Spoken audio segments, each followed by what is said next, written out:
বন্ধুগণ, আজকে আমি আপনাদের সঙ্গে শেয়ার করব নাস্তা বা টিফিনের একটি দারুণ মুচমুচে রেসিপি, যেটি 8 থেকে 80 সকলেই কিন্তু ভীষণভাবে পছন্দ করবে আর খেতে দারুণ মুচমুচে অসাধারণ। আর এই জন্য আমি প্রথমেই নিয়েছি একটা বাটি, আর বাটির মধ্যে দিয়ে দিলাম আমি 1.5 কাপ ময়দা। ময়দাটা দেওয়ার পর আমি এখানে দিয়ে দেব স্বাদ মতো লবণ। লবণটা দেওয়ার পর আমি দিয়ে দেব অল্প একটু সাদা তেল। তেলটা দেওয়ার পর আমি হাত দিয়ে এগুলোকে ভালো করে ময়ম দিয়ে নেব। এভাবে হাত দিয়ে চিপে চিপে আমি ময়দাটাকে ময়ম দিয়ে নেব। আমার ময়দাটার ময়ম দেওয়া হয়ে গেছে। এবার আমি অল্প অল্প জল দিয়ে ময়দাটায় একটি ডো তৈরি করব।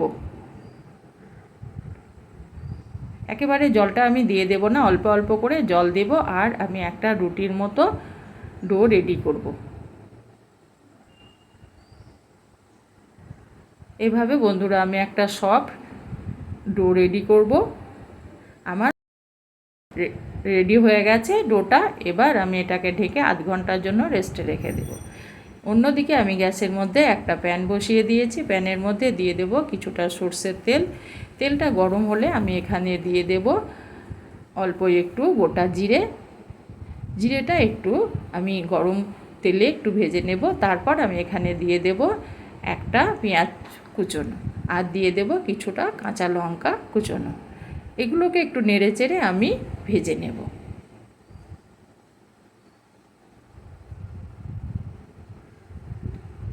পেঁয়াজটা একটু ভাজা হয়ে এলে আমি এখানে দিয়ে দেব কিছুটা, মানে একটা আলুকে আমি একদম সরু সরু করে কুচিয়ে রেখেছিলাম, সেই কুচোনো আলুটা আমি পেঁয়াজের মধ্যে দিয়ে দিলাম।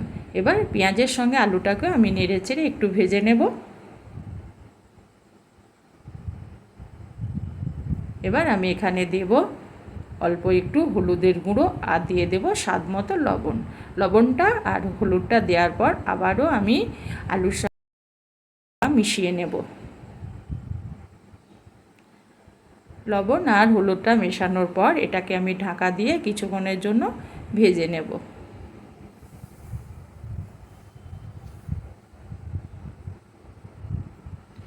মিনিট 3-4 পর আমি ফিরে এলাম। আবার একবার নেড়ে নেব যাতে তলে পুড়ে না যায়।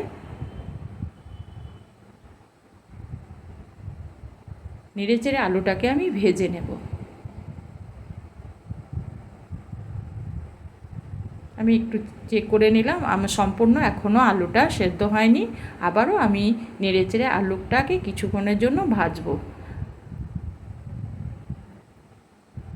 আর এই ভাজতে ভাজতে আমি এখন দিয়ে দেব টমেটো কুচনো, একটা ছোট সাইজের টমেটো। আমি আগেই টমেটোটা দিইনি, কারণ আগেই আলুর সঙ্গে টমেটোটা দিলে আলুটা সেদ্ধ হতে একটু সময় লাগে। তাই আমি আলুটাকে অল্প করে একটু সেদ্ধ করে নেওয়ার পর আমি টমেটোটা দিয়ে দিলাম। টমেটোটা দেওয়ার পর আবারও নেড়ে চেড়ে মিশিয়ে নিলাম। আবারও আমি কিছুক্ষণ ঢাকা দিয়ে রান্না করব। কিছুক্ষণ পর আমি ফিরে এলাম। টমেটোগুলো আমার সুন্দর নরম হয়ে গেছে, আলু তো নরম হয়ে গেছে। এবার আমি একটা সেদ্ধ ডিমকে গ্রেট করে রেখেছিলাম, সেটা দিয়ে দিলাম। গ্রেট করা ডিমটা দেওয়ার পর আমি এতে দিয়ে দিলাম অল্প একটু ভাজা জিরে গুঁড়ো। জিরে গুঁড়োটা দেওয়ার পর ডিমের সঙ্গে আলুটাকে আমি ভালো করে এইভাবে মিশিয়ে নেব।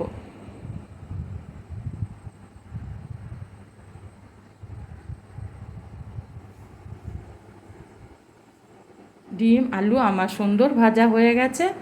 আর এটাকে এবার আমি গ্যাস থেকে নামিয়ে ঠান্ডা করে নেব।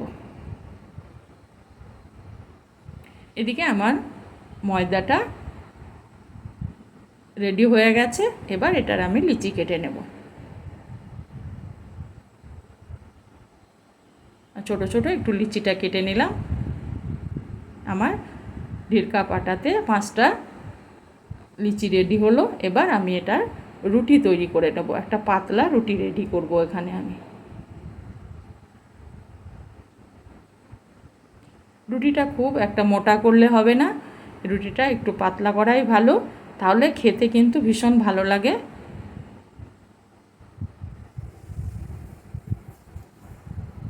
এভাবে আমি একটা রুটি তৈরি করে নিলাম। এবার আমি যে পুরটাকে রেডি করে রেখেছি সেটাকে আমি চামচে করে দিয়ে দিলাম রুটির উপরে।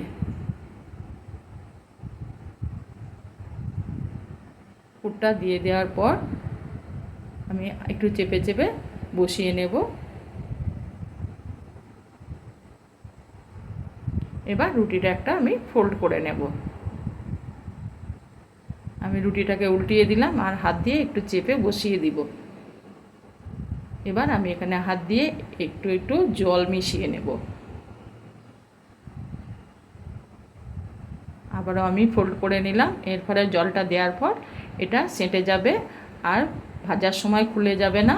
আবারও আমি এভাবে এদিকে একটা ফোল্ড করে নিলাম। এবার আমি কাঁটা চামচ দিয়ে এটা চিপে চিপে বসে দেব যাতে এটা খুলে না যায়।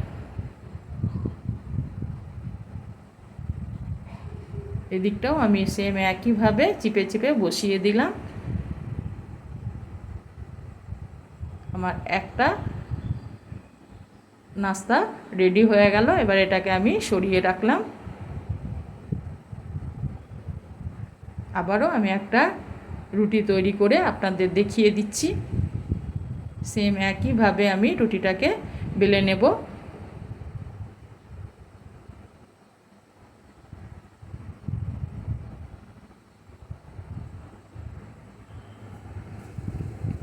এটা ভীষণ মজার টিফিন, খেতে সবাই পছন্দ করে।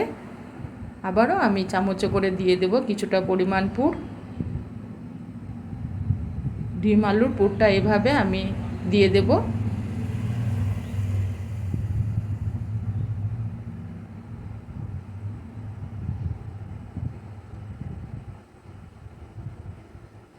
আবারও আমি একইভাবে ফোল্ড করে নেব। নেওয়ার পর হাত দিয়ে একটু চিপে দেব।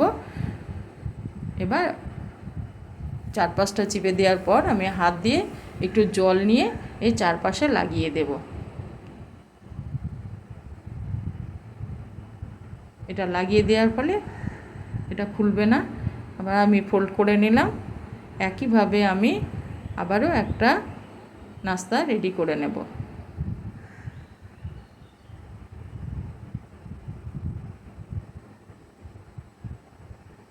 টিপে টিপে আমি বসিয়ে দেব। এইভাবে আমি সমস্ত নাস্তাগুলোকে তৈরি করে নেব। আমার সমস্ত নাস্তাগুলো রেডি হয়ে গেছে। এবার এগুলোকে আমি ভাজার জন্য গ্যাসে যাব। গ্যাসের মধ্যে আমি একটা কড়াই বসিয়ে দিয়েছি। কড়াইয়ের মধ্যে কিছুটা সাদা তেল দিয়ে নিলাম। তেলটাকে ভালো করে গরম করে গ্যাসটাকে আমি মিডিয়াম করে এক এক করে নাস্তাগুলো তেলের মধ্যে ছেড়ে দেব।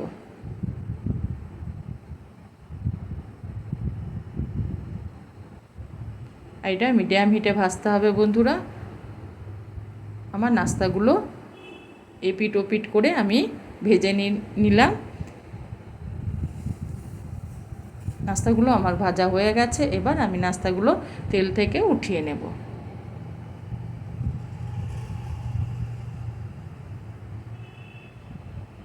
এই তেলের মধ্যেই আমি বাদবাকিগুলো ভেজে নেব।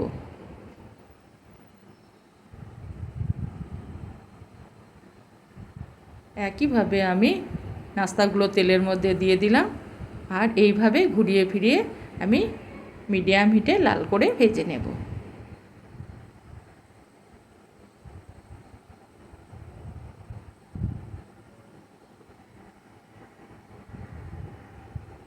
আর যদি আমার ভিডিওটা ভালো লেগে থাকে তবে একটা লাইক করবেন আর সাবস্ক্রাইব করে আমার চ্যানেলটির পাশে রাখবেন। আবারও আমি বাদবাকি একইভাবে ঘুরিয়ে ফিরিয়ে নাস্তাগুলোকে ভেজে নেব। আমার নাস্তা রেসিপিটি রেডি হয়ে গেল। আর পুরো